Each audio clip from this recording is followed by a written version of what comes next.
নমস্কার, তোমরা শুনছো ফ্রিকি ফ্রাইডে স্টোরিজ। আমি সায়ন্তন রয়েছি তোমাদের সাথে।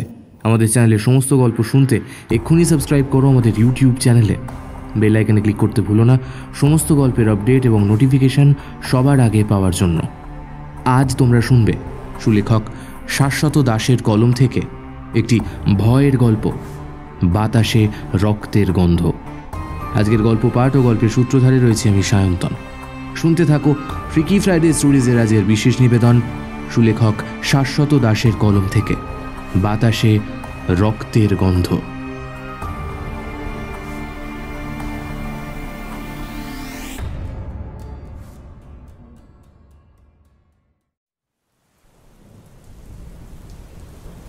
আকাশ ভেঙে বৃষ্টি পড়ছে সকাল থেকে। জলের দাপটে মাথা তুলে দাঁড়াতে পারছে না ঘাসের দল। মাতলা নদীর দুকুল ছাপানো জলের তোড়ে গোটা গ্রাম ভেসে যায় যায় রব। তাই নিয়েই ভীষণভাবে উদ্বিগ্ন পাঠানখালী গ্রামের মানুষগুলো। তাদের একচালা দোচালা ঘরগুলো বানভাসী বন্যায় না তলিয়ে যায়, এই আশঙ্কায় থরথর করে কাঁপছে মানুষগুলো। সুন্দরবনের একদম শেষ প্রান্তে ছোট ছোট কতগুলো দ্বীপচক্র বেষ্টিত মাতলা নদীর তীরবর্তী এই ছোট্ট গ্রাম পাঠানখালী। দেশভাগের সময় বহু উদ্বাস্তু মানুষের আবাসস্থল হয়েছিল সুন্দরবনের এই গ্রামগুলো। তার মধ্যে একটা হলো পাঠানখালী, যা বন্যাপ্রবণ অঞ্চল, যার জন্য দায়ী এই নিত্য চঞ্চলা মাতলা নদী। তাও এখন ঘোর শ্রাবণ মাস, প্রায় প্রাকৃতিক দুর্যোগের নিষ্ঠুর দাপট গা সওয়া হয়ে গেলেও মাতলা নদীর এই ভয়ঙ্কর রূপ আজ অনেক দিন পরে দেখছে গ্রামবাসী। তাই তারা এতটা ভীত, জর্জরিত, যে কোনো মুহূর্তে নদী ভেসে গেলে আর রক্ষে নেই। যেভাবে জল বেড়েই চলেছে তাতে এই আশঙ্কাও অমূলক নয়। বৃষ্টি ওদিকে ধরতেই চায় না, যেন মেঘ থেকে সমস্ত জল শুষে নিচ্ছে মেদিনী। গ্রামের লোকগুলো তাই তাদের যাবতীয় প্রয়োজনীয় দ্রব্য একটা পুঁটুলিতে বেঁধে কিছু শুকনো খাবার প্লাস্টিকে মুড়ে পুঁটলি আঁকড়ে বসে আছে। নরণচরণের বালাই নেই। বৃষ্টিপাতের তীব্র আওয়াজকে ছাপিয়ে যাচ্ছে কোনো গৃহস্থের ঘর থেকে ভেসে আসা সদ্যজাত শিশুর কান্না। মাঝে মাঝে প্রচণ্ড বাজ পড়ার শব্দে শুধু মানুষ নয়, অন্যান্য জীবজন্তু কেঁপে উঠছে। এরই মধ্যে নদী তীরবর্তী অঞ্চল থেকে মাইল দুয়েক দূরে ভেতরের দিকের একটা জঙ্গলাকীর্ণ গ্রামে ঘটে চলেছে এক মর্মান্তিক ঘটনা। গ্রামের এদিকটা বেশ শুনশান, জঙ্গল দিয়ে ঘেরা ও বিভিন্ন বন ও প্রাণীর বেশি প্রাদুর্ভাবের জন্য কেউ বিশেষ এই দিকটায় আসে না। এই জায়গাটায় রয়েছে একটা খড়ের চালের মস্ত কুটির। কুটিরটা একতলা হলেও বেশ বিস্তৃত, গ্রামের মানুষের নিজে হাতে বানানো। লোকে বলে এটাকে সাধু বাবার ভিটে। সেখান থেকে এই জায়গাটার নামও হয়ে গেছে সাধু বাবার ভিটে। কোত্থেকে এক লাল টুকটুকে বস্ত্র পরিহিত জটা জুটোধারী সন্ন্যাসী এসে জুটেছে এই জায়গায়। গ্রামবাসীরা তাই ভক্তি ভরে তাদের নিজেদের গাঁটের টাকা খরচা করে এবং মেহনতের দ্বারা তৈরি করে দিয়েছে এই একতলা প্রশস্ত মাটির বাড়িটা। এখন এই বাড়িটার আশেপাশে বৃষ্টির তোড়ের প্রকোপে দিকে দিকে জমে রয়েছে স্তূপাকৃত কাদা। তার মধ্যে দিয়ে একটা প্রচণ্ড বলবান লোক একটা জিনিস মাটির ওপর দিয়ে টেনে হিঁচড়ে নিয়ে আসছে সেই ভিটের ঘরের দিকে। ভালো করে দেখলে বোঝা যায় সেটা একটা অর্ধনগ্ন নারী শরীর। সে চিৎকার করছে ত্রাহি ত্রাহি, ছটফট করছে যন্ত্রণায়। বোঝাই যাচ্ছে ছোট গাছ ও চোরকাঁটার জঙ্গলের ওপর দিয়ে ঘষটে নিয়ে আসার দরুন ফেটে ফালা ফালা হয়ে যাচ্ছে তার শরীর ও বিভিন্ন অংশ। কিন্তু লোকটা নির্মম, তার একটাই উদ্দেশ্য দেহটাকে ঘরে নিয়ে আসা। মেয়েটার চিৎকারের শব্দ আশপাশের কেউ শুনতে পাচ্ছে না, পেলেও হয়তো কেউ আসতো না। যে লোকটা মেয়েটাকে টানতে টানতে নিয়ে চলেছে তার গায়ে আসুরিক শক্তি আর মনে এক সমুদ্র নির্মমতা থাকলেও তার পরনে রয়েছে সাধু বেশ, যা বেমানান। তার রক্তবস্ত্র বৃষ্টিতে ভিজে গায়ে এমনভাবে লেপে আছে যে তাতে তার লজ্জা নিবারণ হচ্ছে না। যদিও লোকটার এতে অসুবিধেই হচ্ছে, কারণ গায়ে একটা বিঘতখানে কাপড় যদি লেপটে থাকে তাতে কায়িক পরিশ্রমে সামান্য অসুবিধেই হয় বটে। এবার লোকটা কিছুক্ষণের জন্য থামে, একটু দম নেয়। মেয়েটা এখন নিস্তেজ হয়ে পড়েছে, উঠে পালিয়ে যাওয়ার ক্ষমতাটুকুও তার লোপ পেয়েছে। মেয়েটাকে ফেলে রেখে সেই রক্তবস্ত্রধারী সাধু বাবা তার গায়ের জবজবে কাপড়টা খুলে ফেলে এবং সম্পূর্ণ বিবস্ত্র হয়ে যায়। তারপর আবার সে মেয়েটাকে টানতে টানতে নিয়ে চলে তার ঘরের দিকে এবং দরজা বন্ধ করে দেয় নির্বিকারভাবে। বৃষ্টি ধরে আসে। করবী কুমার ও রুকু ওরফে রক্তিম সেন দুজনে বেড়াতে এসেছে সুন্দরবন। এখানকার বিভিন্ন গ্রাম সম্পর্কে একটা প্রতিবেদন লেখার ভার পেয়েছে তারা। কিছু বাস্তব অভিজ্ঞতার খসড়া তৈরি ও গ্রাম্য লোকাচার, জনজীবন ইত্যাদির কিছু ছবি তুলে নিয়ে যাওয়াই তাদের উদ্দেশ্য। এই কাজে এসে তারা উঠেছে পাঠানখালী বলে একটা গ্রামের এক সম্পন্ন জমিদার বা মোড়ল ওই জাতীয় কোনো লোকের এক অতিথিশালায়। লোকটার নাম নগেন্দর সর্দার। লোকটা মিশুখে ও হাসি খুশি। কলকাতা থেকে খবরের দাদারা দিদিরা এসেছে শুনে খুব খাতির করে রেখেছে করবি ও রুকুকে। করবি আর রুকু ছোটবেলা থেকে গলায় গলায় বন্ধু। তারা একসাথে খেলেছে, একই স্কুল কলেজে পড়েছে, বড় হয়েছে, জার্নালিজম ও মাস্টার্স কমপ্লিট করে এক সংবাদপত্রে চাকরিও পেয়েছে। ওদের প্যাশনই হলো নতুন নতুন খবরের গন্ধে এদিক ওদিক ছুটে বেড়ানো। আর রুকুর ফটো তোলার হাতটাও বেশ চমৎকার। ওরা নিজেদের মধ্যে এতটাই কমফর্টেবল যে বিভিন্ন জায়গায় ওদের একসাথে রাত কাটাতেও কোনো অসুবিধে হয় না। ওরা যেদিন প্রথম পাঠানখালী এসে পৌঁছয় সেদিন অনেক রাত হয়ে গিয়েছিল। নগেন্দরের বাড়ির ঠিকানা খুঁজে আসতে আরোই রাত ঘনালো। এদিকে একেই বাঘের উপদ্রব, তাই সেদিন আর তাদের কাজে বেরোনো হয়নি। নগেন্দর এসেও ওদের সাবধান করে দিয়েছিল রাতের দিকটা এই জঙ্গলে ঘোরাফেরা করতে। এখানে নাকি বন্য জীবজন্তুর ভয় ছাড়াও আরও অন্য একটা সমস্যা আছে, সেটা আরও বেশি ভয়ের এবং গুরুতর। সেই জন্য নাকি গ্রামের কেউ আর সন্ধে 7টার পর বাড়ির বাইরে বেরোয় না। ভূত বা অপদেবতার গল্প রক্তিমদের আর বিশ্বাস হয় না, কারণ 2 বছরের চাকরি জীবনে তারা অনেক ভূতের গল্পে লিড পেয়ে বিভিন্ন জায়গায় দৌড়েছিল। শেষে জানা গেছে সব ফেক, লোকমুখে প্রচলিত গপ্প অথবা বুজরুকি। তাও এমন নিম্ন শ্রেণীর যে খবরের কাগজের 7 কি 8 নম্বর পাতার একদম কোনার দিকেও জায়গা হবে না তার। উল্টে অফিসের 4টে টিয়ে ধ্বংস করে ভুলভাল নিউজ কভার করার জন্য এডিটার সমর রাহার কাছে বেশ বকুনি খেতে হয়েছিল। তাই তাদের মনে ভূত বা অপদেবতার গল্প সম্পর্কে এক অবিশ্বাস ও সামান্য শ্লেষাত্মক ধারণার উদ্ভব হয়েছিল। তাও একদিন করবি নগেন্দরের দাওয়ায় বসে গল্প করতে করতে বুড়োকে জিজ্ঞেস করেই বসলো ঘটনাটা। আচ্ছা খুড়ো, কি এমন ভয়ঙ্কর ব্যাপার আছে তোমাদের গ্রামে যে গ্রামের লোক সন্ধ্যের পর আর বাইরে বেরোতে চায় না? সে কথা মুখে আনতে নেই দিদি। লোকে বলে কাছে পিঠে সব সময় ও নাকি আছে। ওর কথা বললে বা ওকে ডাকলে তখনই চলে আসে, আর তাতে অনেক অনিষ্ট হয়। কার কথা বলছো বলো তো তুমি? কোনো গুন্ডা বদমাইশ নাকি? এই তুমি খুলে বলো তো খুড়ো, নইলে আমি আর রক্তিম কিন্তু এক্ষুনি বাইরে গিয়ে দেখে আসবো কেউ দৈত্যি না দানু। এবার নগেন্দর করবীর একটু কাছে চলে আসে আর তার কানের কাছে মুখ এনে ফিসফিস করে বলে, দেখো দিদি, তুমি জোর করছো বলেই তোমাকে বলছি, আর তাছাড়া তোমাকে শেষবারের মতো সাবধান করে দিচ্ছি।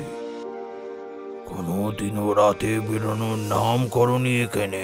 হ্যাঁ, তোমরা যত তাড়াতাড়ি পারো কাজ ছেড়ে চলে যাও এখান থেকে। কি এমন ব্যাপার গো কাকা, আমার তো এবার বেশ ভয় করছে। আড়ালে রক্তিম মুচকি হাসে। সে জানে এটা করবীর অভিনয়, কথা আদায় করে নিতে সে ভালো জানে। তবে বলি শোনো, জানি না এ কথা বিশ্বাস করবে কিনা।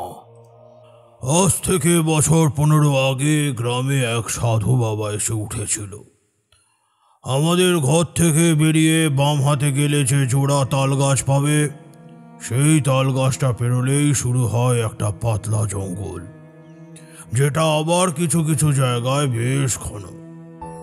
সুন্দরী গড়ান গেওয়া গাছের জঙ্গল একটা, মাঝে কয়েকটা গোল পাতার গাছ, পথের মাঝে গোঁজের মতো উঠে আছে অনেক শ্বাসফুল।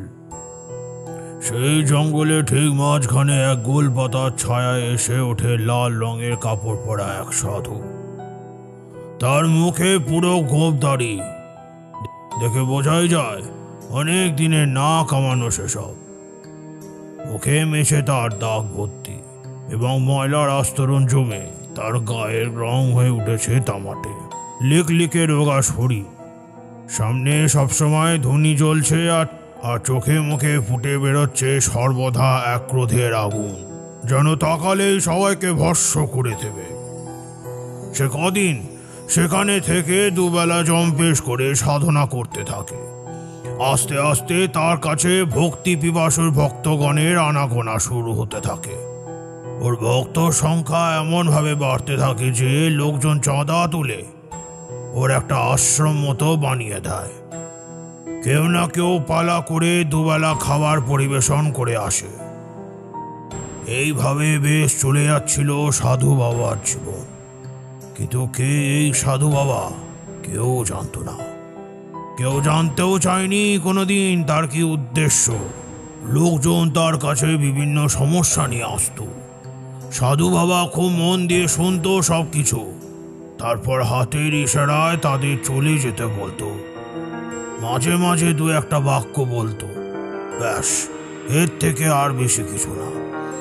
তাতে দু একজন লোকের নিষ্কৃতি পেয়েছিল তাদের জীবনের সমস্যা থেকে। কিন্তু ঠিক তারপরেই সাধু বাবার জনপ্রিয়তা যেন আরো বেড়ে যায়। বাড়ে সাধু বাবার ভিটার পরিচিতি। গ্রামের স্ত্রী লোক অথবা সদ্য যৌবনে পা দেওয়া যুবতীরাও তার কাছে আসতে শুরু করে তাদের বিভিন্ন মিলি সমস্যা নিয়ে। বুদ্ধির থেকে সাধু বাবার জনপ্রিয়তা এবং প্রয়োজনীয়তা এই দুটোই বাড়তে থাকে। কিছুদিন পরে সবাই বুঝতে পারে যে এই লোকটার স্বভাব চরিত্র মোটেই ভালো নয়। কিছু মেয়েদের প্রতি তার কুদৃষ্টি আছে। সাধু বাবা বেশ কিছুদিন ধরে তার জন্য একটা সর্বক্ষণে সেবা দাসী রাখার আবদার করছিল, কিন্তু কেউ আর তো তার বাড়ির মেয়ে বউকে পাঠাবে না সাধু বাবার দাসী হিসাবে। ওদিকে সাধু বাবা নাছোড়বান্দা হয়ে পড়ে। সে সেবা দাসী না পেলে এই গ্রামে ত্যাগ করবে এই বলে হুমকি দিতে থাকে। কিন্তু কিছু অন্ধবিশ্বাসী মানুষ তাকে কিছুতেই এই গ্রাম ছেড়ে যেতে দেয় না। ভক্তকুল নিজেদের মধ্যে আলোচনা করে এবং ঠিক করে যে প্রত্যেক অমাবস্যা থেকে পরের প্রতিবাদ অবধি তার ঘরে একজন করে সদ্য 18 বয়সে পা দেওয়া যুবতীকে সেবা দাসী করে পাঠানো হবে সেখানে। গ্রামে অর্ধশিক্ষিত অশিক্ষিত মানুষ গুরু ভয়ে সেই সিদ্ধান্তে নীরবে মেনে নেয়। আমাদের গ্রাম অনেক অনুন্নত, তাই এখানকার মেয়েদের লেখাপড়া করার কোনো চল নেই তেমন। তারা তাদের বাড়ির বড়দের কথা মতোই সাধু বাবার রোজ থেকে বাঁচতে তারা এক একজন করে সেবা দাসী হতে থাকে। প্রত্যেকেই প্রতিবাদের পর ফিরে এসে কেমন যেন হয়ে যায়। তাদের মুখ থেকে কোনো কথা বেরোয় না। তারা মাঝে মধ্যেই একা একা কাঁদে। তাদের সারা শরীরে নানা স্থানে ক্ষত চিহ্ন পাওয়া যায়।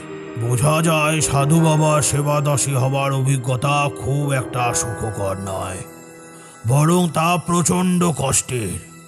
তবুও পরকালের ভয়ে কোনো পরিবারই তাদের ঘরের 18 বয়সী ছেলে মেয়েদের সাধুর কাছে পাঠাতে পিছপা হয় না। কিন্তু এই গ্রামে একজন মাস্টার ছিল, তার নাম সাগর মাস্টার। সে সবাইকে বোঝানোর চেষ্টা করেছিল যে ওই লোকটা সাধু নয়, সাধুরূপী এক শয়তান।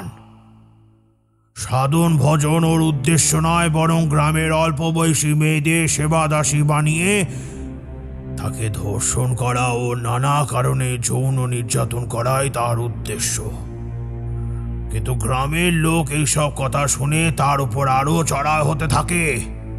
তাকে রাস্তাঘাটে বেরোতে দেওয়া হয় না।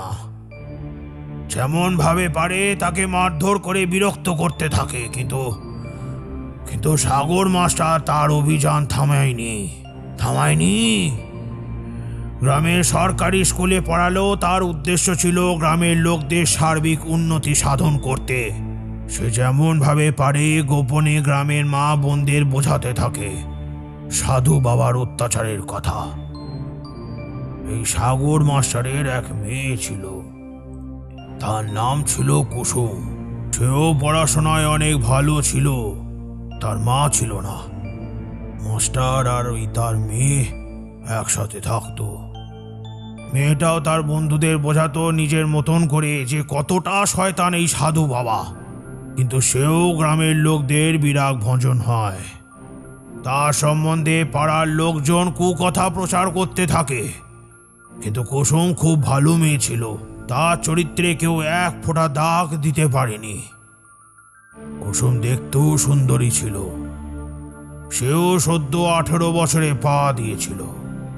একদিন কোনোভাবে কুসুমও সেই সাধু বাবার কুনজরে পড়ে যায়। সাধু বাবা গ্রামের মেয়ে বউদের সামনে শুধুমাত্র কৌপিন পরে বসে থাকত, তাদের সাথে অসুবিধাজনক আচরণ করত। লোকে জানতো সাধু ছিল তন্ত্রসিদ্ধ, তাই তার সব অত্যাচার মেয়ে বউরা মুখ বুঝে সহ্য করত। গ্রামের পুরুষ মানুষরাও আরো বেশি করে তাদের স্ত্রী লোকদের সাধুর আখড়ায় পাঠাতো। সাধু একদিন সবার কাছে প্রচার করলো কুসুমের কথা। তার সেবা দাসী হিসাবে সে শুধু কুসুমকেই চায় এবার, নইলে গ্রামের অমঙ্গল নিশ্চিত। কুসুম যে তার কাছে আসে না, সেটা যে এক প্রকার পাপ কার্য, তা ভালো করে বুঝিয়ে দিল গ্রামের লোকদের। তাই গ্রামের লোকরাও আলোচনা করে এর পরের অমাবস্যায় কুসুমকে সেবা দাসী হিসাবে পাঠানোর জন্য নির্বাচন করল। কিন্তু কুসুমের বাবা সাগর মাস্টার এতে বেজায় খেপে গেল। সে থানা পুলিশ করার সিদ্ধান্ত নিল। একদিন একজন লোক নিয়ে তারা লোকাল থানায় গিয়ে নালিশ করে এলো বড়বাবুর কাছে। বড়বাবু তাকে আশ্বাস দিল এই ব্যাপারে সুরাহা কিছু করবে একটা। ওরা আশ্বস্ত হয়ে ফিরে এলো। সাগর মাস্টার তার মেয়ে কুসুমকে ঘর থেকে বেরোতে নিষেধ করে দিল, কিন্তু রাত বেরোতেই কয়েকজন গুন্ডার মতো গ্রামবাসী, যারা সাধু বাবার বিশেষ ভক্ত হিসাবে পরিচিত, তারা হাতে মশাল নিয়ে এসে সাগর মাস্টারের বাড়ি ঘিরে ফেলল। আর বারবার চিৎকার করে বলতে লাগলো যে সাধু বাবার আদেশ, তারা কুসুমকে সেবা দাসী করে নিয়ে যেতে এসছে। ভয়ে কেউ দরজা খুলল না। তখন লোকগুলো দরজা ভেঙে ফেলল। তারপর অনেক প্রতিরোধ করা সত্ত্বেও তারা সাগর মাস্টার ও তার মেয়ে কুসুমকে তুলে নিয়ে এলো সাধু বাবার ভিটাতে। সেখানে জোর করে সাগর মাস্টারের চোখের সামনে কুসুমকে সম্পূর্ণ বিবস্ত্র করে স্নান করে সেবাদাসী স্তরে দীক্ষা নেওয়ালো সাধু বাবা, এবং সাগর মাস্টারকে অনেক মারধর করে তাকে ফেলে দিয়ে গেল তার বাড়ির সামনে। এই নৃশংসতা চাক্ষুষ করল গোটা গ্রামবাসী, এমনকি সাধু বাবার বিশেষ ভক্ত থানার বড় বাবু। কিন্তু কেউ কিছু বলল না। কুসুমের কান্নার শব্দ বাতাসে মিলিয়ে গেল। চোখের জল মিশল আমাদের এই লবণাক্ত মাটিতে। তাকে রক্ত বস্ত্র পরানো হলো জবার মালা, মাথায় আঁকা হলো লাল সিঁদুরের টিপ, হাতে রুদ্রাক্ষ পরানো হলো। নিরুপায় কুসুম রয়ে গেল তান্ত্রিক সাধু সেবা দাসী হিসাবে। তার সাথে রোজ যে কি অকথ্য অত্যাচার হতো তার আলাদা করে বলা প্রয়োজন নেই। ওদিকে সাগর মাস্টার পাগল হয়ে গেল। গ্রামে এদিক ওদিক ঘুরে ঘুরে তার মেয়েকে খোঁজ করতে লাগলো। কুসুম কথা জানতে পেরে কাঁদত, শুধু ভাবত যে কবে এই নরক থেকে বের হতে পারবে এবং তার বাবার কাছে ফিরে গিয়ে বাবার দেখাশোনা করবে। কিন্তু একদিন সাধু বাবা তার ভক্তদের সামনে ঘোষণা করলো যে তার নতুন কোনো সেবা দাসীর প্রয়োজন নেই। কুসুমের মধ্যেই সে এমন এক সিদ্ধ সঙ্গিনীকে খুঁজে পেয়েছে যাকে সে এতদিন ধরে খুঁজছিল। গ্রামের মানুষ আনন্দে চিৎকার করতে লাগলো। সবাই বলতে লাগলো যে বাপটা পাগল হয়ে গেছে, তিনকুলে ওই মেয়ের তো আর কেউ নেই। ভালোই হলো, ওর একটা থাকার জায়গা তো হলো। সাধু বাবা ওকে বাঁচিয়ে দিল। কিন্তু কুসুম এই কথা শুনে কান্নায় ফেটে পড়ল। তাকে এমন আচরণ করতে দেখে সাধু বাবা সবার সামনে তার হাত মোমবাতি শিখায় পুড়িয়ে দিয়ে শাস্তি দিল। সবাই দেখল এই মর্মান্তিক ঘটনা, কেউ কিচ্ছু বলল না। একদিন কুসুম পালানোর চেষ্টা করল। তাকে ঠিক গ্রামবাসীরা ধরে এনে সাধু বাবার কাছে পৌঁছে দিয়ে গেল। এইভাবেই মাঝে মাঝে কুসুম পালানোর চেষ্টা করত, আর ধরা পড়ে গেলেই তার ওপর চলত সাধু বাবার অকথ্য অত্যাচার। একদিন তুমুল বৃষ্টির রাতে কুসুম পালালো। তাকে কেউ আর খুঁজে পেল না। সবাই বলতে লাগলো সে নাকি এই দুর্যোগে মাতলায় ভেসে গিয়ে আত্মহত্যা করেছে। সাধু বাবা সেদিন সবাইকে তাড়াতাড়ি ঘরে ফিরিয়ে দিল। মাটিতে আখ কেটে মৃত পেঁচার শরীর জোগাড় করে তার রক্ত দিয়ে ও কঙ্কাল দিয়ে একটি জটিল তন্ত্র সাধনায় বসল। সেদিন এত পরিমাণে বৃষ্টি হতে লাগলো যে মাতলার জল ফুলে ফেঁপে উঠল। এমন অবস্থায় হলো যেন পুরো গ্রাম জলের তরে ভেসে চলে যাবে। সবাই কোনো উপায় না পেয়ে তাদেরকে বাঁচানোর জন্য সাধু বাবার কাছে যাবে বলে স্থির করলো।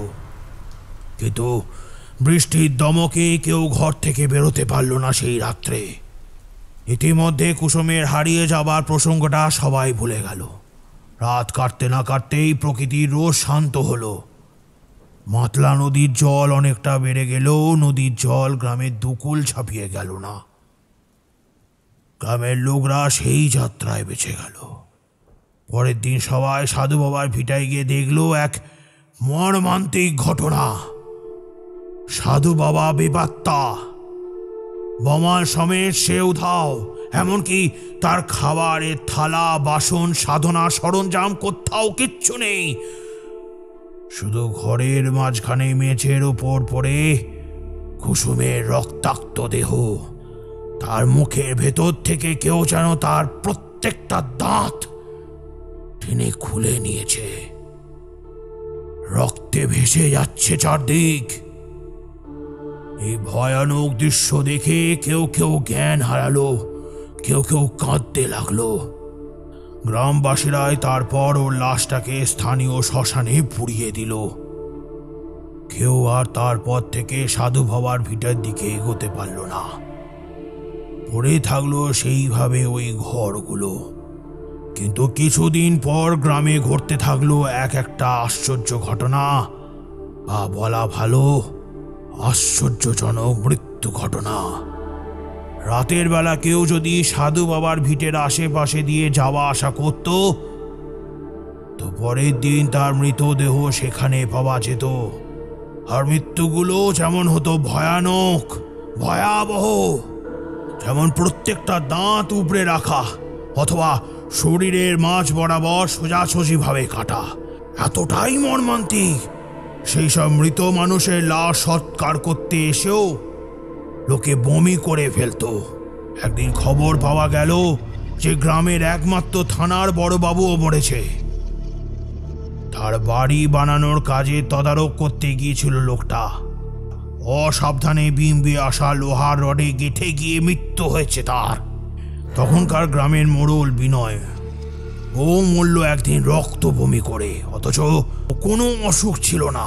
একে একে যারা সাধু বাবার ভক্ত ছিল, সেই সময় তাদের পরিবারে এক একজন, সে মেয়ে হোক কি ছেলে, তারা কোনো না কোনোভাবে মরতে লাগলো।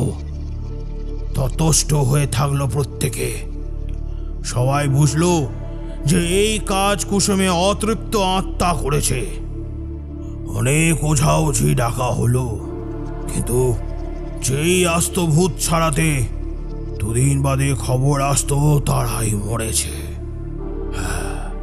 সবাই পুজো করলো কুসুমের মৃত আত্মার, কিন্তু সেই দিন গ্রামে বাঘ বেরোলো। লোকজন ঘর থেকে আর বেরোলো না। পুরুষ ঠাকুর ভয়ে পালালো। সৎকারে কার্য পণ্ড হয়ে গেল।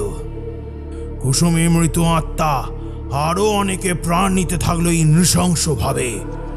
জোয়ান পুরুষদের ছেড়ে তারপর ওই কুসুমের পিশাচ ধরল 18 বছর বয়সী মেয়েদের। যেই না 18 বছর বয়স হতো কোনো মেয়ের, এবং লোকচক্ষুর অন্তরালে যারা থাকতো, অমনি তাদের দাঁত উবড়ানো অবস্থায় মৃত খুঁজে পেত সকলে। কেউ কেউ বেঁচে ফিরে এসছিল ওই পিশাচের কবল থেকে, কিন্তু তারাও ধুম ঝড়ের মধ্যে পড়ে কদিনের মধ্যেই মারা যায়। আর ঝড় অবস্থায় তারা খালি একটাই কথা বলতো যে, ওরে এমন করে হাসিস না, কানে পর্দা ফেটে যাবে, এমন করে হাসিস না। এবার একটু থামলো নগেনদার, বিমর্ষভাবে বলল, আমার দুটো মেয়েও এইভাবেই মরেছে। আমার পরিবারের আর কেউ নেই, আছি শুধু আমি আর আমার গিন্নি, এই বড় ভিটে আঁকলে। কিন্তু জানি এগুলো আমাদেরই পাপের ফল। ওই ডাইনি আমাদের কাউকে বাঁচতে দেবে না। পুরো গ্রাম আস্তে আস্তে শ্মশান হয়ে যাবে। আমরা ওই কারণেই আর কেউ বাড়ি থেকে বের হই না সন্ধ্যের পর। কে জানে কবে কার বালা আসবে। আপনারা সবাই বাড়ির লোক হলেও আপনাদের সাবধান করে দিলাম দিদি। এবার দেখুন, বাকিটা আপনাদের সিদ্ধান্ত। হতাশভাবে করবীকে উদ্দেশ্য করে কথাগুলো বলে চলে গেল নগেন্দর। করবী এক মনে মাথা নিচু করে সব শুনছিল। রক্তিমও, তাদের কান গরম হয়ে গেছে। করবীর চোখে জল। সে শুধু কাঁদছে আর ভাবছে কি কষ্ট পেয়েই না মরেছে নিষ্পাপ মেয়েটা।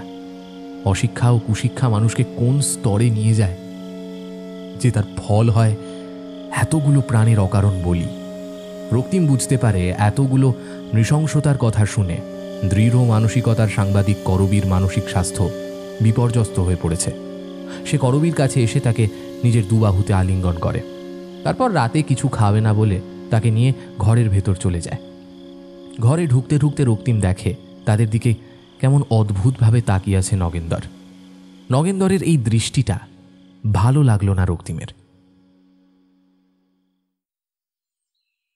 পরদিন সকালে করবী আর রুকু গেল গ্রাম্য একটা ছোট্ট দোকানে চা খেতে। কাল রাত থেকেই রুকুর মাথাটা ধরে আছে। করবীর মুডটাও বিগড়ে আছে। ওই ঘটনা শোনার পর থেকে তাদের সারা রাত ঘুম হয়নি। করবী সারা রাত ফুঁপিয়ে ফুঁপিয়ে কেঁদেছে। রক্তিম ওকে সামলানোর চেষ্টা করেছে, কিন্তু নিজেও খুব একটা ভালো করে সামলে উঠতে পারছে না। তাই আজ এসেছে গরম গরম চা খেয়ে একটু মাথাটাকে পরিষ্কার করার জন্য। যে দোকানে বসে ওরা চা খাচ্ছিল তার ভেতরেই একটা কাঠের বেঞ্চিতে বসে থাকা একটা ৩০-৩৫ বছরের ছেলে ওদের দিকে এক দৃষ্টে তাকিয়েছিল। রুকুর চোখে পড়তেই রুকু ফিসফিস করে ব্যাপারটা বলল করবীকে। চা খাওয়া হয়ে গেলে ওরা উঠে চলে এলো। তারপর মাতলার ধার দিয়ে অলসভাবে হাঁটতে লাগলো। এখনও তাদের মন বিষণ্ণ হয়ে আছে। হঠাৎ পেছন থেকে একটা ক্লান্ত কণ্ঠস্বর শুনতে পেয়ে তারা ঘুরে তাকায়। দেখতে পায় দোকানের বেঞ্চে বসে থাকা সেই লোকটা তাদের ডাকছে। রক্তিম এগিয়ে যায় ও কৌতূহলী দৃষ্টি ছুঁড়ে দেয় লোকটার দিকে। লোকটা বিনয়ের সুরে বলে, আমার নাম সুরেশ জোয়ারদার। যদি আপনাদের কাছে একটু সময় থাকে তাহলে আপনারা কি আসবেন একটু আমার বাড়িতে? আমার বাড়ি বেশি দূরে নয়, এই সামনেই। আসলে আপনাদের সাথে কিছু গুরুত্বপূর্ণ কথা ছিল আমার। করবী এবার জিজ্ঞেস করে, কি ব্যাপারে? আপনারা চলুন না একটু আমার বাড়িতে। আমি কথা দিচ্ছি আপনাদের বেশি সময় নষ্ট করব না। লোকটার অনুরোধে একটা চাপা আকুতি ছিল, যা অগ্রাহ্য করতে পারল না রক্তিম ও করবী দুজনের কেউই। তারা লোকটার সাথে মিনিট 10 হেঁটে গিয়ে ঢুকলো একটা দোচালা ঘরের ভেতরে। সেখানে একটা খাট পাতা ও কিছু সামান্য আসবাবপত্র। লোকটা ওই খাটের ওপর দুজনকে বসতে বলল। তারপর একটু গলাটা চড়ায় তুলে কাকে যেন উদ্দেশ্য করে বলল, দিদি, বলছি 2 গ্লাস জল নিয়ে এসো না। তারপর সরাসরি রুকু ও করবীর দিকে তাকিয়ে বলল, শুনেছি আপনারা নাকি খবরের কাগজের লোক, নগেন্দরের বাড়িতে এসে উঠেছেন। আচ্ছা, এবার কি কুসুমের মৃত্যুর একটা কোনো ফয়সালা হবে? বলুন না, আপনারা ছাপবেন আপনাদের কাগজের ঘটনা। এই লোকটাকে শাস্তি না দিলে কুসুমের আত্মা যে কিছুতেই শান্তি পাবে না। এবার লোকটার গলা কান্নায় ভিজে আসে। সে গামছার খুঁট দিয়ে চোখ মুছতে থাকে। ইতিমধ্যে ঘরে প্রবেশ করে ময়লা কাপড় পরিহিত খোলা চুলের এক মহিলা। বয়স ওই লোকটার মতোই হবে। চোখ বড় বিমর্ষ ওই মহিলার, দৃষ্টি স্থির। চোখের পাতা খুবই কম পড়ে। হঠাৎ করে চোখে চোখ পড়লে ভয় করে ওঠে। মহিলার হাঁটা চলার মধ্যে কোনো সাবলীলতা নেই, ঠিক যেন যন্ত্র। সে কেউ তাকে চালনা করছে। রক্তিম ও করবীর দিকে সে জলের গ্লাস দুটো বাড়িয়ে দেয়। তারা গ্লাস দুটো নিয়ে ঢকঢক করে জল খেয়ে আবার মহিলাকে ফিরিয়ে দেয়।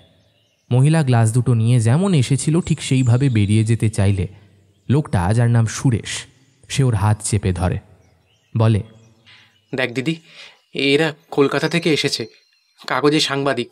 এবার আমাদের কুসুমের আত্মা মুক্তি পাবে, দেখিস, তুই দেখিস, ওর ঠিক মুক্তি পাবে।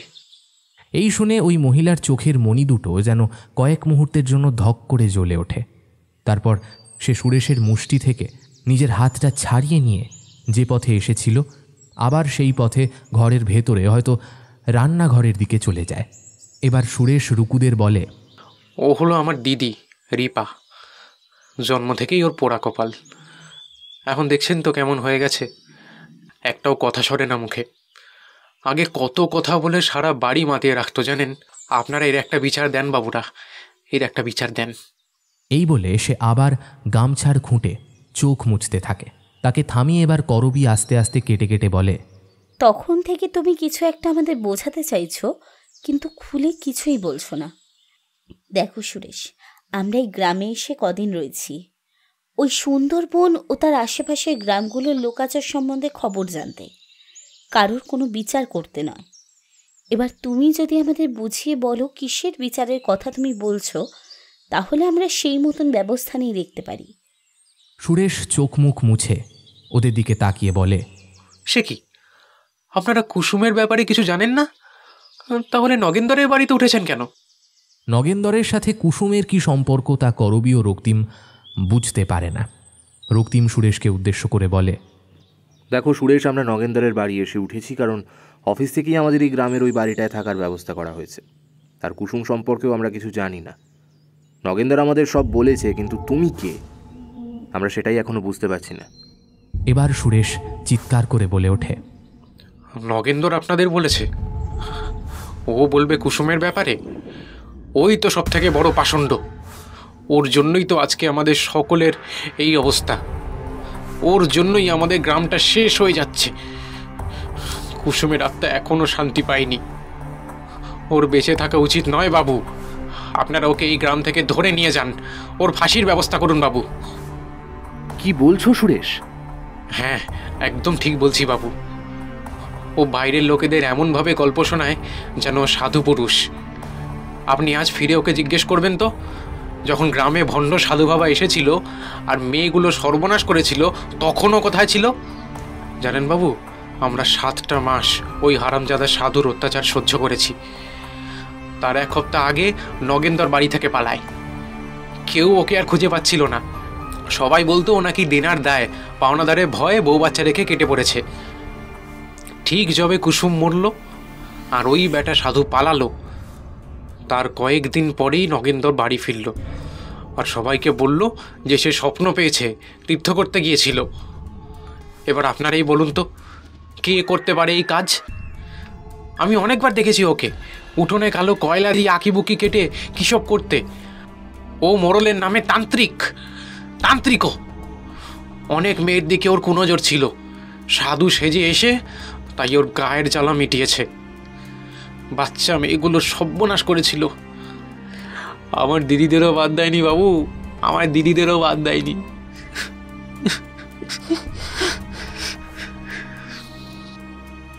এই বলে সুরেশ আবার ফুঁপিয়ে ফুঁপিয়ে কাঁদতে থাকে। তারপর আবার বলতে থাকে সে, ও নিশ্চয়ই আপনাদের বলেছে না যে কুসুমের আত্মা এই গ্রামের লোকেদের মেরে ফেলছে? কিন্তু ও কি একবারও বলেছে যে কতটা অতৃপ্তি নিয়ে মরেছে মেয়েটা? যতক্ষণ না ওই পাষণ্ড নিজে মরছে ততক্ষণ ওর আত্মা কি করে মুক্তি পাবে আপনারাই বলেন। কাল অভিশাপ কাঁধে নিয়ে এদিক ওদিক ঘুরে বেড়াচ্ছে ও এই গ্রামে, যাকে পারছে শেষ করছে। ওর মুক্তি যতক্ষণ না হবে ততক্ষণ এই মৃত্যুলীলা চলবে বাবু। কিন্তু তুমি কে, আর তুমি এত কিছু জানলে কি করে? আমি হলাম সেই অভাগা সুরেশ যে কুসুমরে বিয়ে করতে চেয়েছিলাম। ওই ছিল আমার আর আমার দিদির একমাত্র বন্ধু। আমার ছোটবেলা থেকে বড় হয়েছিলাম খেলাধুলা করে। কুসুমের বাবার কাছে আমি আর দিদি পড়তে যেতাম। আমি কুসুমকে আর কুসুম আমাকে খুব পছন্দ করত। আমরা ঠিক করি যে কেউ কখনো কাউকে ছেড়ে যাব না। কিন্তু সে আর হলো কই বাবু, সব শেষ হয়ে গেল। আমার দিদিরে ছিঁড়ে খেলো ওই পাষণ্ড। তারপর কুসুমরে অনেক করে আমি আমার বাপ মায়েরে মানা করেছিলাম দিদিকে ওর কাছে না পাঠাতে। ওরা শুনলো নে, ওর জীবনটা নষ্ট করে দিল বাবু, ওর জীবনটা নষ্ট করে দিল। আপনাদের বাবা মা এখন কোথায়? দুজনেই শিকার হয়েছে কুসুমের আত্মার। জলার ধারে মাছ ধুয়েক ব্যবধানে আমি ওদের দুজনকে দাঁত ওপরানো অবস্থায় পাই। সরকারি হাসপাতালে নিয়ে যেতে যেতেই দুজনেই মারা যায় বাবু, দুজনেই মারা যায়। ডুকরে কেঁদে ওঠে সুরেশ। রুকু তার মাথায় হাত বুলিয়ে তাকে শান্ত করার চেষ্টা করে। সুরেশ বলতে থাকে। জানেন দিদি, যেদিন কুসুম ওই অবস্থায় মরে পড়েছিল সেদিন আমি ওকে দেখতে পারিনি। ছোটবেলা থেকে ওর মিষ্টি সুন্দর ফুটফুটে মুখখানা দেখে বড় হয়েছি। কি অবস্থা করেছিল ওর বাবু, কি অবস্থাই না করেছিল। কিন্তু আমি প্রথম ওকে বস্তা দিয়ে ঢাকি, পাজা করে করে তুলে নিয়ে যাই শ্মশানে, নিজে হাতে দাহ করি। গ্রামের একটা লোকও এগিয়ে আসেনি সেদিন। আর আজ সব পিঁপড়ের মতন মরছে বাবু। এতে কুসুমের কোনো দোষ আছে কি? হ্যাঁ, আপনারাই বলুন। অঝোর ধারায় জল গড়িয়ে পড়ছে সুরেশের দুই চোখ বেয়ে। বাকরুদ্ধ হয়ে বসে আছে রুকু আর করবী। তাদের সান্ত্বনা দেওয়ার কোনো ভাষা নেই। কিছু মুহূর্ত পর রুকু জিজ্ঞেস করে, আচ্ছা, কুসুমের অতৃপ্ত আত্মার যদি প্রতিশোধ নেওয়ারই হয়, আর নগেনদার যদি সত্যিকারের সেই সাধুই হয়, তাহলে সবার আগে সে তাকেই খুন করবে। তা না করে গ্রামের নিরীহ মানুষগুলোকে মারছে কেন? নিরীহ বাবু? কে নিরীহ? যে সমস্ত লোকগুলো দিনের পর দিন চোখের সামনে এতগুলো মেয়ের জীবন নষ্ট হতে দেখেছিল, সেই পাষণ্ডগুলো নিরীহ বাবু? কিছুতেই নয়, বরং ওরাও সমান দোষে দোষী, নগেন্দরের মতো। হ্যাঁ, কিন্তু তারপরেও প্রশ্ন থেকে যায়, আগে নগেন্দর নয় কেন? নগেন্দর তান্ত্রিক। আমি বলছি শুনুন বাবুরা, ও কোনোভাবে ওর আত্মাকে বেঁধে রেখেছে, মুক্তি দিতে চায় না। কুসুম ওকে ছুতেও পারছে না, অনেক মন্ত্র জানে লোকটা। এমন সময় হঠাৎ করে ভেতরের ঘর থেকে ঝড়ের মতন এসে দাঁড়ালো সুরেশের দিদি রিপা। তার চুলগুলো আরও উস্কো খুস্কো হয়ে আছে, চোখ দুটো রক্তবর্ণ, দাঁত মুখ বিভৎসভাবে খিঁচিয়ে সে অদ্ভুত খসখসে গলায় প্রায় চিৎকার করে বলে উঠল, আমার দাঁত, আমার দাঁত। ভয়ে চমকে উঠল করবী। জড়িয়ে ধরল রুকুকে শক্ত করে। রুকু ও করবীকে ধরে ঠক ঠক করে ভয়ে কাঁপতে লাগলো রিপার এই বিভৎস রূপ দেখে। রিপা বলতে লাগলো সেই রকমই ভয়ঙ্কর গলায়, আমার আমার দাঁতগুলো কোথায়? খুঁজে বের কর। ওতেই আমায় আটকে রেখেছে ওই ওই শয়তানটা, শয়তানটা বের কর। আমি মুক্তি, আমি আমি মুক্তি। সবাই দেখল কথাগুলো বলবার সময় রিপার দুই কষ বেয়ে রক্ত ঝরছে। দাঁতগুলো একটাও আস্ত নেই, বিভৎস চেহারা। এই দৃশ্য দেখে করবী অজ্ঞান হয়ে গেল রক্তিমের কোলে মাথা রেখে। সঙ্গে সঙ্গে রিপাও অজ্ঞান হয়ে মাটিতে পড়ে গেল। সুরেশ তাড়াতাড়ি তাকে কোলে তুলে বসালো বিছানায়। তারপর চোখে মুখে জলের ছিটে দিতে লাগলো। কাঁদতে কাঁদতে রক্তিমকে বলল, জানেন বাবু, এরম ওর প্রায় হয়। তখনও বাড়ি থেকে বেরিয়ে কোথায় যেন চলে যায়। ওর ওপর কুসুমই ভর করে নিশ্চয়ই বাবু। আমি কি করি? রক্তিম করবীকে নিয়ে নগেন্দরের ঘরে ফিরে এলো। তারা বাড়িতে ঢুকে কাউকে দেখতে পেল না। ভর দুপুরবেলা এরকম একটা অভিজ্ঞতা ওদের কখনো হয়নি। অলৌকিক সম্পর্কে যা কিছু অবিশ্বাস, তাতে কিছুটা হলেও ফাটল পড়েছে এবার। সুরেশদের বাড়িতেই কিছুক্ষণ পরে জ্ঞান ফেরে করবীর। চোখে মুখে জল দিয়ে সে কিছুটা ধাতস্থ হয়। তারপর ওরা ভাবতে থাকে দাঁতের কথা। কুসুমের উপড়ে নেওয়া দাঁতগুলো কোথায় থাকতে পারে। অবশেষে সিদ্ধান্ত নেয় তারা প্রথমে নগেন্দারের বাড়িতেই সেগুলোকে খুঁজবে। যদি না পায় তারপর ওই পরিত্যক্ত সাধু বাবার ভিটে যাবে। করবী অনেকটা স্বাভাবিক হয়ে বলে রুকুকে, আচ্ছা, তুই কি শিওর যে নগেনধরই সেই তান্ত্রিক সাধু? আমাদের কাছে কোনো প্রমাণ নেই। আগে প্রমাণ জোগাড় করতে হবে, তারপর সেই অনুযায়ী ব্যবস্থা নিতে হবে। আচ্ছা, তোর কি মনে হয় রক্তিম, সুরেশের দিদি এই খুনগুলো করেছে? তোর এমন কেন মনে হচ্ছে? রক্তিম আমার জ্ঞান ফিরে আসার পরও বারবার বলছিল যে যখনই রিপা এরকম আচরণ করে তারপর কিছু সময় পর সে ঘর থেকে বেরিয়ে যায়, তাকে আর খুঁজে পাওয়া যায় না। হ্যাঁ করবী, আমিও এই সন্দেহটা করেছিলাম। পৈশাচিক শক্তির পক্ষে যে কোনো মানুষকে ওরকম নৃশংসভাবে মেরে ফেলা অসম্ভব কিছু নয়। আচ্ছা করবী, এবার তুই একটু রিল্যাক্সড হ, স্নানটা সেরে নে, মাথা ঠান্ডা করতে হবে। করবী রক্তিমের কথা মতো বিছানা থেকে নেমে তার পরিহিত টপটা খুলে ফেলে আর স্নান করতে যাওয়ার প্রস্তুতি নেয়। ঠিক সেই সময় হঠাৎ করে তাদের দরজা খুলে ভেতরে ঢুকে পড়ে নগেন্দার। করবীকে ওই অবস্থায় দেখে সে সলজ্জ হওয়ার ভান করে মুখটা দরজার দিকে ঘুরিয়ে নেয়। করবী তাড়াতাড়ি দুহাত দিয়ে কোনো মতে তার লজ্জা নিবারণ করে ভেতরের দিকে চলে যায়। রক্তিম এবার রেগে গিয়ে বলে, আপনার সাধারণ কোনো জ্ঞান নেই নাকি? আপনি না বলে এইভাবে ঘরে ঢুকেলেন?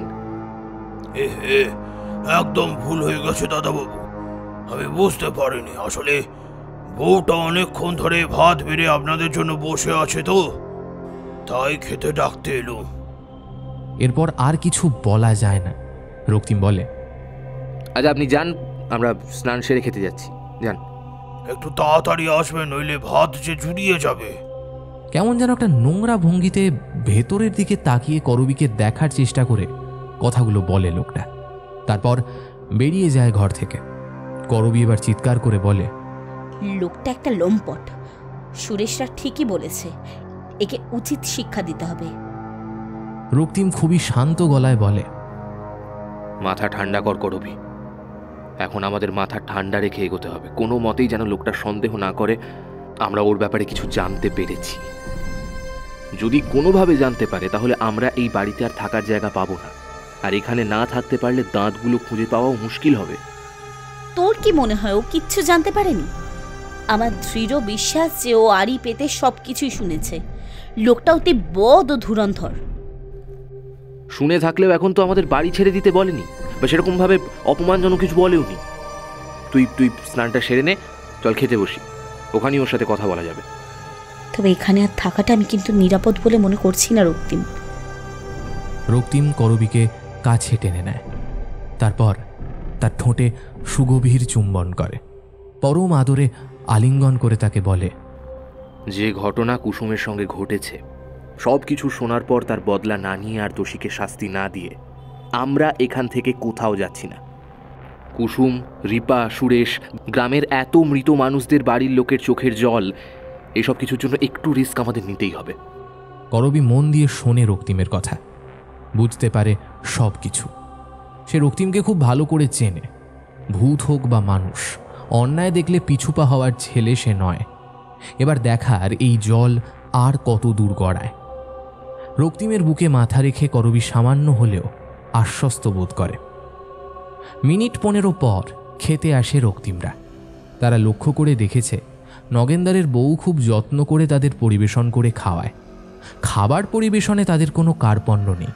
রোজই সুন্দরবন এলাকার টাটকা মাছ সহ 4-5 রকম পদ তাদের পরিবেশন করে খাওয়ায়। আজও তার অন্যথা হয়নি। খেতে খেতে রক্তিম নগেন্দরকে জিজ্ঞেস করে, আচ্ছা নগেন্দরবাবু, আপনার মুখে তো আমরা এই গ্রামের বর্তমান আতঙ্কের সমস্ত কাহিনী শুনলাম, কিন্তু ওই সময় এই সবে আপনার কি ভূমিকা ছিল সেটা তো জানা হলো না। মানে আপনি কি সাধু বাবার পক্ষে ছিলেন নাকি বিপক্ষে? আপনারও তো ঘরে 2জন ঊর্ধ্ব অষ্টাদশী মেয়ে ছিল। একটু ভেবে কথাগুলো গুছিয়ে নিয়ে নগেন্দর জবাব দিল, দেখুন দাদাবাবু, আমি তো ওই সময় ওসবের মধ্যে ছিলাম না, থাকলেও কোনোদিনও ওই সাধুকে সমর্থন করতাম না। ঘরের মেয়েদেরকে কেউ ওর কাছে পাঠায়, হ্যাঁ, অথচ দেখুন আমার মেয়ে দুটোকেই ওই পিশাচিনীর কবলে পড়ে মরতে হলো। হাহাকার করে কপাল চাপড়াতে লাগলো নগেন্দর। আপনি ছিলেন না মানে? আপনি তখন কোথায় ছিলেন? আমি স্বপ্ন দেখেছিলাম মা কালীর। তারাপীঠে আমার এক জ্যাঠতো ভাই থাকে, সেখানে গিয়ে উঠেছিলাম। স্বপ্নাদেশ অমান্য করি কি করে? হ্যাঁ, মা আমাকে সাক্ষাৎ দেখা দিয়ে বলল, আয় আয় আমার পুজো দিবি, আয় আয়। ওরে বুঝেছিলাম মা আমাকে ওই সব ঝামেলা থেকে বাঁচিয়ে দিয়েছিল। রক্তিম আর করবী চোখাচোখি করল একবার। হঠাৎ পাশে বসে বাতাস করতে থাকা নগেন্দারের বউ ডুকরে কেঁদে উঠল। তারপর নগেন্দারের উদ্দেশ্যে বিলাপ করে বলল, হ্যাঁ, তুমি নিজে তখন পিঠ বাঁচাতে পালিয়ে গেলে। এদিকে আমাদের খবর পাঠালে আমরা যেন 2 মাস ঘর থেকে না বেরোই, আর প্রয়োজন মতো সবজি বাজার করে পাঠালে। আর ওই তান্ত্রিকের কোপ পড়লো আমার মেয়ে দুটোর ওপর। ওদেরই তো প্রথম মরতে হলো। সব সব তোমার জন্য হয়েছে সব। এবার নগেনদার চিৎকার করে তার বউকে এক ধমক দিল। তুমি ঘরে যাও, এক্ষুনি এক্ষুনি ঘরে যাও। তোমাকে না কতবার বলেছি বাইরের লোকের কাছে আমার নামে এইরকম উল্টো পাল্টা কথা বলবে না। এই বলে টানতে টানতে মহিলাকে ঘরের ভেতর নিয়ে গিয়ে দরজাটা বাইরে থেকে বন্ধ করে দিল। এই সমস্ত কাণ্ড দেখে রক্তিমদের খাওয়া দাওয়া লাঠে উঠল। তারা তাদের আসনে স্থির হয়ে বসে রইল। নগেনদার এবার এগিয়ে এসে করবীর দিকে তাকিয়ে অসম্ভব ঠান্ডা গলায় বলল, তোমাদের দেখছি খাওয়া দাওয়া হয়ে গেছে, এবার ঘরে যাও দিদিমণি, অন্ধকার নামবে এক্ষুনি। আমার কথা মনে আছে তো? রাতের বেলায় ঘরের বাইরে একদম যাবে না, তাতে বিপদ কিন্তু বাড়বে। হাত মুখ ধুয়ে ঘরে এসে বসল রুকু আর করবী। ওদের কাছে এখন সমস্ত জলের মতো পরিষ্কার। উত্তেজনায় টকবক করে ফুটছে দুজনে। রুকু বলল করবীকে, ব্যাস, এবার আমাদের খুঁজতে হবে শুধু দাঁতগুলো, তাহলে সব প্রমাণ উদ্ধার করা যাবে। আর আমার দৃঢ় বিশ্বাস ওগুলো এখানেই কোথাও আছে। কিভাবে খুঁজবি তাহলে? দেখ করবি, এ বাড়িতে আমাদের ঘর ছাড়াও আরও দুটো বড় বড় ঘর রয়েছে। একটা নগেনদার আর বউয়ের শোয়ার ঘর, আরেকটা ঘর সবসময় তালা বন্ধ করে রাখা থাকে। এছাড়া আছে একটা ভাড়ার ঘর আর একটা কমন টয়লেট। আমি ভাড়ার ঘর, টয়লেট আর নগেনদারের শোবার ঘর এখন বাদ দিচ্ছি। তারপরেও পড়ে থাকে ওই তালা বন্ধ ঘরটা। ওটার মধ্যে আমাদের আগে খুঁজতে হবে। উঠোনের একদম শেষের দিকে ওই ঘরটা। নগেনদারের ঘর পেরিয়ে যেতে হয়। আমাদের কিন্তু খুব সাবধানে কাজ করতে হবে। একবার ওর চোখে পড়লেই হয়ে গেল। আজ রাতের অন্ধকারে ওরা ঘুমিয়ে পড়লে আমাদের কাজে লাগতে হবে। আমরা জানি না নগেনদারের ঘুম পাতলা না গভীর, সেই ব্যাপারে একটু ঝুঁকি থাকছে। ও যা ধূর্ত লোক, রাত জেগে না আবার পাহারা দেয়। আচ্ছা ধর আমরা ওই ঘরে পেলাম না দাঁতগুলো, তখন কি করবি? তখন ওর বেডরুমেই খুঁজতে হবে, আর সেটা সকালবেলা নগেনদার কাজে বেরোনোর পরপরই করতে হবে। সেক্ষেত্রে শুধুমাত্র একটা বাধা থাকবে, সেটা হলো ওর বউ। ওর বউয়ের সাথে আজকে যে আচরণ করে দেখলাম, মনে হয় বউকে খুব মারধর করে। ওর বউকে সেক্ষেত্রে নগেনদারের বিরুদ্ধে হাত করাটা এমন কোনো সমস্যার কাজ হবে না, কিন্তু ভয় হচ্ছে একটাই, দাঁতগুলো যদি নগেনদার এ বাড়িতে না রাখে। আর ভেবে লাভ নেই, 8টা বাজে, এখন চল একটু ঘুমিয়ে নি। মাঝরাতে অর্থাৎ ওই 2-2:30 নাগাদ বেরোনো যাবে দাঁতগুলো খুঁজতে। আলো নিভিয়ে ওরা দুজনে শুয়ে পড়ে। ঠিক রাত 2টোর সময় ঘুম ভেঙে যায় রক্তিমের। সেই আগে জেগে উঠে করবীর ঘুম ভাঙায়। তারপর বোতল থেকে জল নিয়ে একে অপরের চোখে মুখে ছিটিয়ে দেয়। একটু পরিষ্কার বোধ করে। এই অঞ্চলে গরমকালেও রাতের দিকে সামান্য ঠান্ডা ঠান্ডা ভাব থাকে, তাই তারা দুজনে গায়ে দুটো হালকা পুলোভার চাপিয়ে নেয়। একটা মিনি টর্চ পকেটে পুরে তারা তৈরি হয়ে যায় নৈশ অভিযানের জন্য। কিন্তু দরজা খুলতে গিয়েই চরম ধাক্কা খায়। দরজাটা বাইরে থেকে বন্ধ। অনেক চেষ্টা করেও তারা খুলতে পারে না। শয়তানটা আমাদের ঘরে বন্দি করে দিয়েছে। এখন খড়ের চালে আগুন লাগিয়ে মারলেও কিছু করার থাকবে না। হাট, এটা আমাদের আগে বোঝা উচিত ছিল। এই বলে নিজের হাতের তালুতে জোরে একটা ঘুষি মারে রক্তিম। এখন কি উপায় রে রক্তিম? আমার তো এখন মনে হচ্ছে লোকটা আমাদের এই ঘরে আটকে রেখে মারার তাল করছে। ওরা সব বুঝতে পেরে গেছে আমাদের ব্যাপারে। ওইভাবে ওকে তখন এই প্রশ্নগুলো করা একদম ঠিক হয়নি। করবি, আমরা আর এখানে এক মুহূর্ত নিরাপদ নই। তুই ব্যাগ গোছা, ক্যামেরা আর বাকি ইকুইপমেন্টগুলো তুলে রাখ। প্ল্যান বদল করতে হবে। আগে আমাদের এখান থেকে পালিয়ে যেতে হবে। একবার বেরোতে পারলে এই বাড়ি মুখার নয়। কিন্তু আমরা এতগুলো লাগেজ নিয়ে বেরোবই বা কি করে? তাহলে এক কাজ কর, মেমোরি কার্ডগুলো খোল। ক্যামেরা থেকে মেমোরি কার্ডগুলো খুলে নে, অনেক গুরুত্বপূর্ণ ছবি আছে ওগুলোতে। ব্যাগ আর ক্যামেরাগুলো এখানে থাক, যদি বেঁচে থাকি পরে এসে ওগুলো উদ্ধার করা যাবে। ওরা তৎপরতার সাথে সমস্ত কিছু গুছিয়ে নেয়।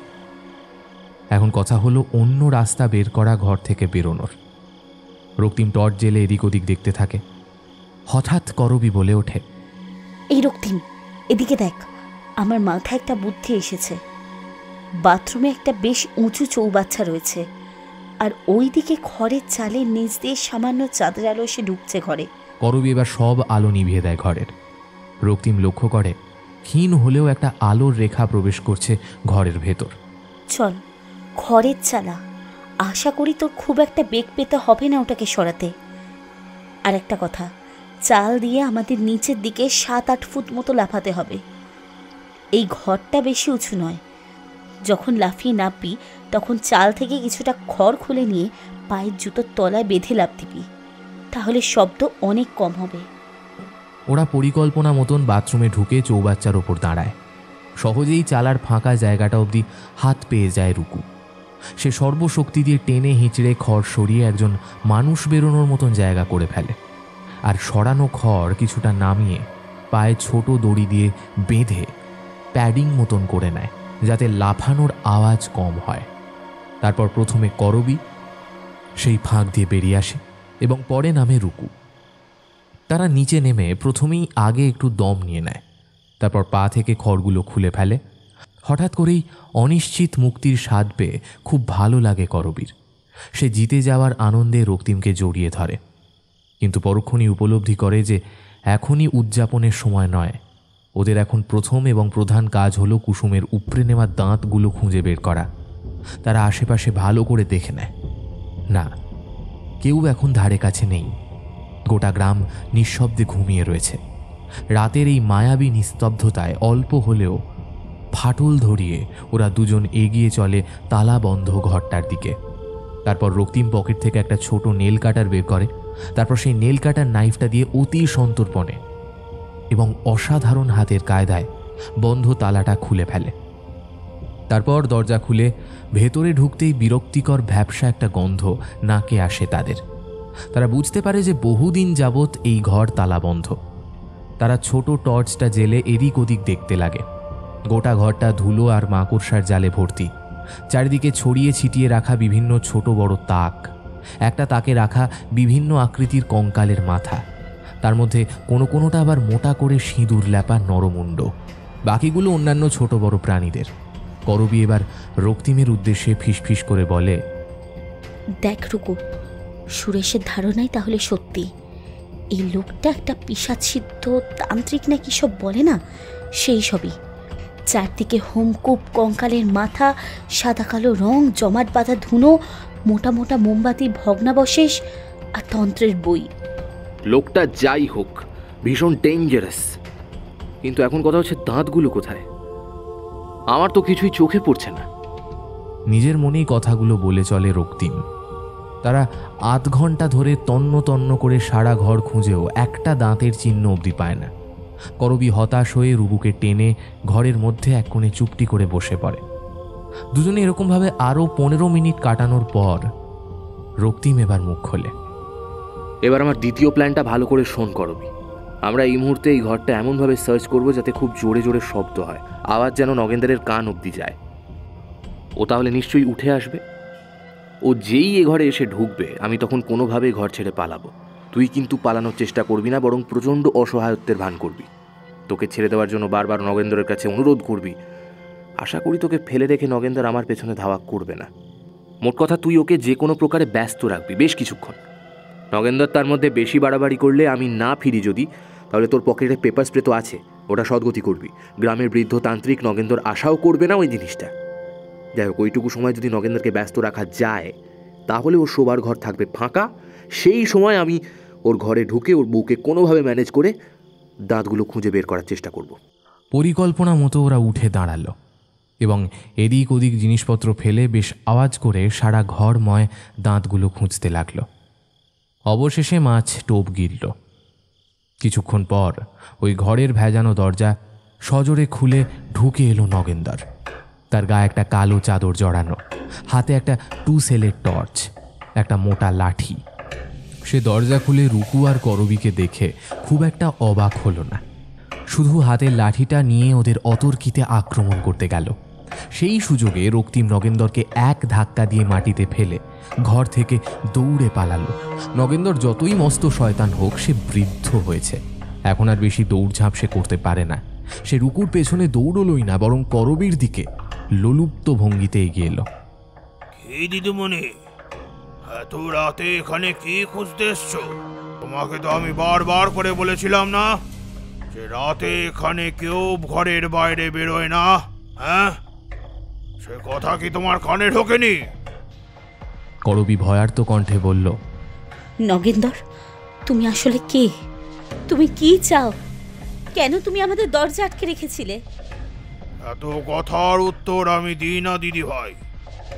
এই বলে সে আস্তে আস্তে করবীর দিকে এগিয়ে আসে। করবী লক্ষ্য করে তার হাতে চকচক করছে একটা ধারালো ছুরি। নগেন্দর সেই ছুরিটা করবীর চোখের সামনে দোলাতে দোলাতে বলে, এক পাও নাড়ার চেষ্টা করবে না, এখানে চুপ করে দাঁড়াও। তুমি আমার কথা অমান্য করে পাপ করেছ, তোমাকে তার প্রায়শ্চিত্ত করতেই হবে এবার। করবী লোকটার কুৎসিত ইঙ্গিত বুঝতে পারে। লোকটা তার আর এক হাতের মধ্যে এসে গেছে। সে অসহায়ভাবে চিৎকার করতে থাকে, তারপর ব্যবধান শেষ হয়। লোকটা করবীকে ধরে ফেলে। করবী আপ্রাণ চেষ্টা করে তাকে বাধা দেওয়ার। হঠাৎ করে একটা ঝুপ করে শব্দ হয়, যেন কিছু একটা ভোঁতা অস্ত্র থেকে এসে নগেন্দরের মাথায় আঘাত করে। নগেন্দর মাটিতে পড়ে যায়। করবী দেখতে পায় তার সামনে দাঁড়িয়ে আছে রক্তিম, তার হাতে একটা আছলা বাঁশ, অন্য হাতে শক্ত করে ধরা আছে একটা পেতলের ছোট্ট চৌকো বাক্স। করবী জিজ্ঞাসু দৃষ্টিতে তাকালো রক্তিমের দিকে। রক্তিম গড়গড় করে বলে গেল, করবীকে কোনো কথা বলতে না দিয়ে, দেখলি করবি, আমাদের পরিকল্পনা সফল হয়েছে। আমি তোকে ফেলে সোজা গিয়ে উঠলাম নগেন্দ্রের ঘরে। সেখানে কাউকে দেখতে পেলাম না, তবুও আমি আমার কাজ করে যেতে লাগলাম। তন্ন তন্ন করে দেওয়াল, আলমারি, দেরাজ, খাটের তলা, বালিশের নিচে সব জায়গায় খুঁজলাম, কিন্তু কোথাও দাঁতের চিহ্ন পর্যন্ত পেলাম না। খুঁজে না পেয়ে যখন হতাশার শেষ পর্যায়ে চলে এসেছি, পেছন থেকে শুনতে পেলাম একটা মহিলা কণ্ঠস্বর। ঘুরে তাকিয়ে দেখি নগেন্দ্রের বউ, তার হাতেই বাক্সটা। সে বলল, এই নাও দাদাবাবু, তোমরা মনে হয় এটাই খুঁজছিলে। এই বলে সে এটা আমার হাতে তুলে দিল। তারপর আঁচলের খুঁট দিয়ে চোখ মুছতে মুছতে বলল, নগেন্দর একটা অত্যন্ত শয়তান একটা লোক। ও আমাকে রোজ মারতো, ওর জন্যই আমার মেয়ে দুটোকে মরতে হয়েছে। ওকে তোমরা ছেড়ো না বাবু, ছেড়ো না। এই এই বাক্সটা রাখো। ও মাঝে মাঝেই মদ গিলে এসে বাক্সটা বের করে বসে কি সব আবোল তাবোল বলতো এটাই নাকি ওর প্রাণ। এটা কেউ কখনো কাজ ছাড়া করতো না। এমনকি এটাকে সিন্ধুকে তুলে তালা দিয়ে রাখতো, পাছে অন্য কেউ জেনে যায়। একই জায়গায় রাখলে তাই মাঝে মধ্যেই ও এটার জায়গা বদল করত। আমি জানি না এটা কি আছে। তুমি এটা রাখো দাদাবাবু, তোমরাই এটার ব্যবস্থা করো। এক নিঃশ্বাসে পুরোটা বলে থামল রক্তিম। আর এই বাঁশটা, এটা কোত্থেকে জোগাড় করলি? জিজ্ঞেস করল করবী। আরে ওই তো আমরা যখন আমাদের ঘরের চাল থেকে খড় সরিয়ে পালানোর জায়গা করছিলাম, তখন কয়েকটা বাঁশ আলগা হয়ে গেছিল, আমি খুলে আনলাম। কিন্তু এখন এখান থেকে যত তাড়াতাড়ি সম্ভব আমাদের পালাতে হবে। নগেন্দ্র অজ্ঞান হয়েছে, যে কোনো মুহূর্তে ওর জ্ঞান ফিরে আসতে পারে। ওরা দুজনে নগেন্দরের বাড়ি থেকে বেরিয়ে ঊর্ধ্বশ্বাসে দৌড়তে লাগলো সুরেশের বাড়ির উদ্দেশ্যে। কীরকম জানি গুমোট হয়ে আছে চারিদিক আজ। ওদের বারবার মনে হচ্ছিল এর মাঝেই যেন কোনো শীতল হাওয়া তাড়া করে আসছে ওদের। কীরকম যেন একটা অতৃপ্তি কাজ করছে ওদের মধ্যে। পাঠানখালির প্রত্যেকটা বালুকণা যেন অশুভ কিছুর ইঙ্গিত দিচ্ছে। ওরা নগেন্দরের বাড়ি থেকে বেশ খানিকটা দূরে চলে এসেছে। এখন মাতলা নদীর উত্তর দিকের কিনারা বরাবর দৌড়ে চলেছে ওরা দুজন। রুকু জানে যে এটাই হলো সুরেশের বাড়ি যাওয়ার শর্টকাট। দৌড়তে দৌড়তে হঠাৎ কীরকম জানি গোলমাল হয়ে যায় সব রুকুর। মাতলার তীরের পড়ে থাকা পাথরে হোঁচট খেয়ে যায় রুকু। হাতের মুঠোতে শক্ত করে ধরে থাকা কুসুমের দাঁতগুলো বাক্স সমেত পড়ে যায় মাতলার জলে। হাহাকার করে ওঠে রুকু এবং করবী দুজনেই। তাদের এত কষ্ট করে অর্জিত শেষ সম্বলটুকু হাতছাড়া হয়ে গেল। নদীর তীরে বসে হাহুতাশ করা ছাড়া আর কোনো উপায় থাকে না ওদের। ওদের মনে হয় জীবনটাই যেন বৃথা। যে জিনিসের জন্য তারা তাদের দামি ক্যামেরাগুলো হারালো, জীবন পর্যন্ত বাজি ধরল, সব কিছু মাতলার জলে তলিয়ে গেল। পরিশ্রান্ত রক্তিম ও করবী সুরেশের বাড়ি ফিরে যাওয়াই স্থির করল। সেখানে গিয়ে তারা সুরেশকে এতক্ষণ ঘটে যাওয়ার সমস্ত ঘটনা শোনালো। সব শুনে সুরেশ বলল, ও যে কি খেলা খেলছে তা কুসুম নিজেই জানে। সবই ওর ইচ্ছে বাবু। তবে দাদা দিদিরা, তোমরা এই গ্রামের জন্য পাপীকে শাস্তি দেওয়ার জন্য যা করলে, কুসুম বোধ করি সব দেখলো। শুধু ওর অতৃপ্ত আত্মাটা রেহাই পেল না। ও তোমাদের কোনো ক্ষতি হতে দেবে না। তুমি দেখো, তোমরা এখন ঘুমিয়ে পড়ো। ভোরতে আর বেশি বাকি নেই। কাল বিকেলের দিকে আমি তোমাদেরকে লুকিয়ে খেয়া পার করে দেবক্ষণ। ওই নগেন্দর বা আর কেউ টেট্টিও পাবে না। অবসন্ন বিষণ্ণ রুকু আর করবী সুরেশের বিছানাতেই গা এলিয়ে দিল। পরের দিন সকালবেলা করবীর মাথায় একটা বুদ্ধি এলো। সে রুকুকে বলল, আচ্ছা রক্তিম, তুই তো দেখিসনি ওই বাক্সের ভেতর কি আছে, তাহলে এত হতাশ হচ্ছিস কেন? এরকমও তো হতে পারে যে ওই বাক্সে নগেন্দরের অন্য কোনো মূল্যবান সম্পত্তি ছিল, যেটা ওর বউ তোর হাতে তুলে দিয়েছিল। হ্যাঁ, সেরকম কিছু হতেই পারে। তুই তো বাক্সটাকে সুরেশের বাড়ি এনে খোলার চেষ্টা করেছিলিস, তাহলে ওটার মধ্যে কী ছিল সেটা এখনও তোর কাছে অজানা? তাহলে চল এক কাজ করি, আমরা নতুনভাবে খোঁজার চেষ্টা করি, তবে ওর বাড়িতে নয়। তবে কোথায়? সাধু বাবার ভিটেতে। ওই জায়গাটা একেই পরিত্যক্ত, ভূতের ভয় কেউ ওদিকে যায় না। দাঁতগুলো লুকিয়ে রাখতে হলে ওটাই নগেন্দরের আদর্শ জায়গা। কিন্তু কালকে রাতের ঘটনার পর এখন কি প্রকাশ্যে বেরোনো ঠিক হবে? আর নগেন্দর যদি এখন সাধু বাবার ভিটে গিয়ে থাকে? দেখ রক্তিম, আমরা এত দূর এলাম, আর আজ বিকেলে চলে যাওয়ার আগে এর একটা শেষ দেখে ছাড়বো না। এরপর রক্তিম রাজি হয়।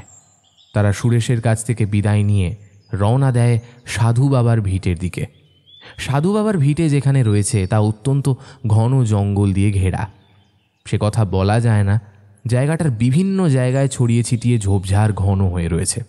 ভিটার পিছন দিকটা একটা প্রশস্ত বাগান। ভিটেটা অনেক দিনের অব্যবহারে জরাজীর্ণ, কয়েকটা মাটির চাঙড় খসে পড়েছে দেওয়াল থেকে, চালের ওপর দু একটা টালিও গায়েব। খুব সন্তর্পণে রক্তিম ও করবী ঢুকল ভিটের মধ্যে। কয়েকটা ঝুলন্ত বাদুর ডানা ছাপটে তাদের আহ্বান জানালো। ওদের ঘরটার ভেতরে ঢুকতেই বুকটা কেমন ছ্যাঁত করে উঠল, হাত পা অল্পক্ষণের জন্য অবশ হয়ে গেল। ঘরের ভেতরের অদ্ভুত ভ্যাপসা গন্ধে তাদের বমি উঠে আসতে লাগলো, কিন্তু তবুও তারা ঘরের এদিক ওদিক সন্ধান চালিয়ে গেল। তারা দেখল ঘরটার ভেতরের দিকটা অনেকটা প্রশস্ত। ঘরে বেশি আলো ঢোকে না, কেমন যেন একটা স্যাঁতস্যাঁতে শীতলতা বিরাজমান সর্বদা। একটা জিনিস দেখে তারা অবাক হলো, বিশালাকার মোমবাতি অর্ধেক গলে গলে জমাট বেঁধে পড়ে আছে দিকে দিকে, ঠিক যেমন মোটা ও লম্বা মোমবাতির অবশিষ্টাংশ তারা দেখেছিল নগেন্দরের সেই গুপ্ত ঘরে। এখনও মাটিতে কালো পেন্সিল দিয়ে বিভিন্ন আঁক কাটা দেখল ওরা, কিন্তু কোথাও দাঁতের হদিশ পেল না। হতাশ হয়ে তারা পায়চারি করতে লাগলো ভিটের চারিদিকে। হাঁটতে হাঁটতে তারা এসে পৌঁছল ভিটের পেছনের জঙ্গলে। সেখানে গিয়ে তারা দেখল চারিদিকে প্রচুর শুকনো পাতা পড়ে আছে। তার উপর দিয়ে হাঁটতে হাঁটতে তারা নিজেদের মধ্যে আলোচনা করতে লাগলো। আমাদের শেষ আশাও ব্যর্থ হলো, এত খোঁজা সত্ত্বেও আর কিচ্ছু পাওয়া গেল না। যদি ওই ভিটে কোনো সুড়ঙ্গ থেকে থাকে? না না, ভিটের গঠন সেরকম কিছু বোঝাচ্ছে না। এই ভিটে গাঁয়ের লোকের মেহনত অর্থে তৈরি, সুড়ঙ্গ আসবে কোত্থেকে? তবে আমার কিন্তু এই ঘরের পরিবেশ একদম ভালো লাগলো না। ভিতরে ঢুকলেই কেমন গা গুলিয়ে ওঠে। এখানেই একাধিক মেয়ের জীবন নিয়ে জাস্ট ছিনিমিনি খেলা হয়েছে দীর্ঘ কয়েক মাস যাবৎ। নগেন্দর আরও অত্যাচার করতে হয়তো মেয়েদের উপর, কিন্তু কুসুম নিজের জান দিয়ে বাঁচিয়েছে ওদের। উফ, কি বিভৎস অত্যাচারের সাক্ষ্য বহন করছে ওই ভিটের প্রত্যেকটা ধূলিকণা। এইরকম কথাবার্তার মাঝে হঠাৎই করবী সজাগ হয়ে উঠল, কান পেতে কিছু একটা শোনার চেষ্টা করল। এবার রক্তিমের গায়ের রোমও খাড়া হয়ে উঠল। সে দেখল তারা ছাড়া তাদের আশেপাশে আর একটাও প্রাণী নেই। গাছের পাতা এক ফোঁটাও নড়ছে না, তবু মর্মর ধ্বনি পাওয়া যাচ্ছে। কোথা থেকে যেন ভেসে আসছে শুকনো পাতার ওপর খালি পায়ে হেঁটে যাবার শব্দ। আরও একটু ভালো করে শুনতে তারা বুঝল দূরে কোথাও নয়, আওয়াজটা আসছে তাদেরই আশপাশ থেকে। ওই তো পাতার ওপর পায়ের ছাপের চিহ্ন স্পষ্ট বোঝা যাচ্ছে, তা চলমান, ঠিক কেউ যেন পাতাগুলোর ওপর হেঁটে বেড়াচ্ছে খুব আলগা চালে। একটার পর একটা শুকনো পাতা কিছু সময়ের ব্যবধানে ভেঙে যাচ্ছে। এর সাথে তাদের কানে এলো অদ্ভুত মিষ্টি মেয়েলি কণ্ঠের সুরেলা ধ্বনি। ঠিক কেউ যেন গুনগুন করে গান গাইতে গাইতে তাদের দুজনকে প্রদক্ষিণ করে চলেছে, অথচ কোনো অবয়ব তারা দেখতে পাচ্ছে না। ভয়ার্ত রক্তিম ও করবী কেউই আর আর্তনাদ করার অবকাশ পেল না। দুজনেই অজ্ঞান হয়ে ঢলে পড়ল একে অপরের গায়ে, ঠিক যেন একে অপরকে পরম আদরে আলিঙ্গন করে নরম পাতার ওপর ঘুমিয়ে আছে দুই যুবক যুবতী।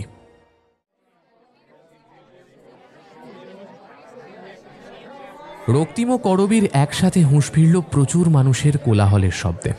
তারা প্রথমে চোখ খুলে চারিদিকে কি ঘটছে তা বুঝতে পারল না। তারপর তারা দেখল তাদের চোখের সামনে দাঁড়িয়ে আছে মূর্তিমান বিভীষিকা নগেন্দর। তারা উঠে দাঁড়ানোর চেষ্টা করেও পারল না। বুঝতে পারল কেউ বা কারা তাদের খুব শক্ত করে দুটো আলাদা খুঁটিতে বেঁধে রেখেছে। রক্তিম একটু ভালোভাবে ঠাউর করে বুঝল যে এটা মাতলা নদীর কোনো একটা কিনার, যেখান দিয়ে রোজ প্রচুর লোক যাতায়াত করে। রক্তিমদের জ্ঞান ফিরলে তাদের দেখে নগেনদার সকলের উদ্দেশ্যে চিৎকার করে বলল, এই দুজন পাপচারী বিবাহ বন্ধনে আবদ্ধ থাকা সত্ত্বেও জঙ্গলের মধ্যে সঙ্গমে লিপ্ত হতে গিয়েছিল, যা আমাদের গ্রামের জন্য অত্যন্ত অকল্যাণকারক। আমি ওইদিকে এক বিশেষ কাজে গিয়ে ওদেরকে খুঁজে পাই। ওদের দুজনকে আপত্তিকর অবস্থায় দেখে খুব লজ্জায় পড়ে যায়। শেষটায় ওদের অনেক বোঝায় যে কাজ করা কতটা অনুচিত। ওরা যেহেতু কলকাতার সংবাদপত্রের লোক এবং আমার বাড়িতে এসে উঠেছিল, তাই প্রথমে সম্ভ্রম দেখায়, কিন্তু ওরা আমার উপর প্রচণ্ড চোটপাট করে এবং এই দেখুন আমায় মাথায় মেরে আমার মাথা ফাটিয়ে দেয়। তাই আমি আমার কিছু শুভাকাঙ্ক্ষীদের সহায়তায় ওদের দুজনকে ধরে এনে এখানে বেঁধে রাখি এবং আপনাদের কাছে বিচার চাই। প্রত্যেক গ্রামবাসীর কাছ থেকে মতামত নিতে চাই। তবে আমার মতে ওদের দুজনকে শাস্তি স্বরূপ মাথা কামিয়ে ঘোল ঢেলে সারা পাড়া ঘুরিয়ে শেষে কুমিরের পেটেই দেওয়া হোক। সবাই নগেনদারের এই কথাগুলোকে সায় দিয়ে চিৎকার করে ওঠে। রক্তিমদের অজ্ঞান হয়ে যাওয়ার বিস্ময়ের মাঝেও আরও বেশি বিস্ময়কর লাগে নগেনদারের এই নিদারুণ শয়তানি। তাদের বুদ্ধিতে এই ব্যাখ্যার কোনো সুরাহা হয় না যে কিভাবে কোনো মানুষ এত নিকৃষ্ট হতে পারে। খানিক বাদে নগেনদার ওদের কাছে আসে।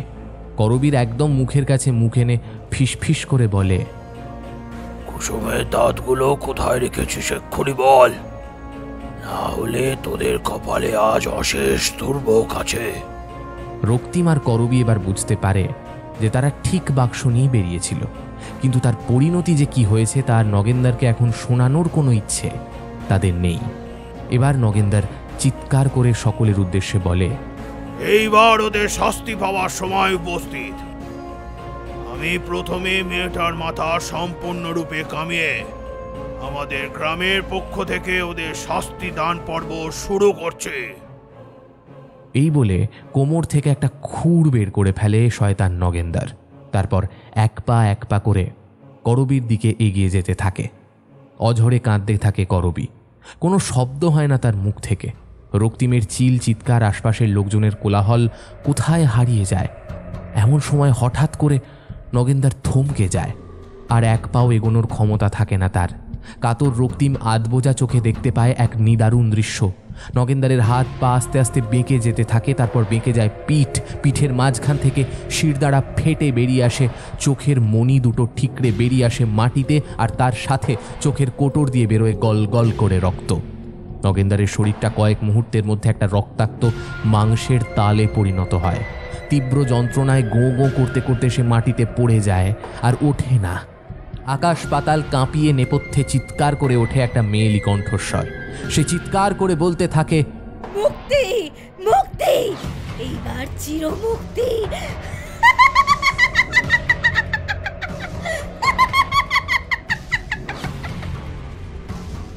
তারপর শুরু হয় বিরামহীন পৈশাচিক হাসি। সেই হাসির শব্দে মাতলার জল যেন উথাল পাথাল করতে থাকে। সেই হাসির শব্দ যারা সেদিন শুনেছিল তারা জানে যে কিছু মৃত্যুও কত কৌতুকের, কত শান্তির।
এতক্ষণ তোমরা শুনছিলে বাতাসে রক্তের গন্ধ।